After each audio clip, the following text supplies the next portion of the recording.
પંચમહાલના ગોધરામાં મકાનમાં આગ લાગવાની ઘટના બની છે। આગની ઘટનાની સાથે જ જોકે ફાયર વિભાગની ટીમ ઘટના સ્થળ પર પહોંચી હતી। આગને કાબૂમાં લઈ લેવામાં આવી છે। બમરોલી રોડ પરના નીલકંઠ ભૂમિ સોસાયટીમાં આવેલા મકાનમાં આગ ફાટી નીકળી।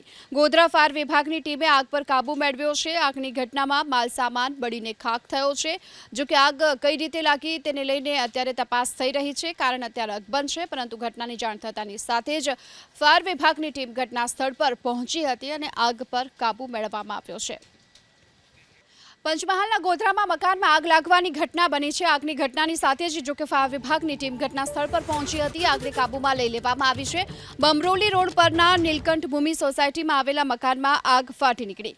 ગોધરા ફાયર વિભાગની ટીમે આગ પર કાબૂ મેળવ્યો છે। આગની ઘટનામાં માલ સામાન બળીને ખાખ થયો છે। જોકે આગ કઈ રીતે લાગી તેને લઈને અત્યારે તપાસ થઈ રહી છે। કારણ અત્યારે અકબંધ છે, પરંતુ ઘટનાની જાણ થતાની સાથે જ ફાયર વિભાગની ટીમ ઘટના સ્થળ પર પહોંચી હતી અને આગ પર કાબૂ મેળવવામાં આવ્યો છે।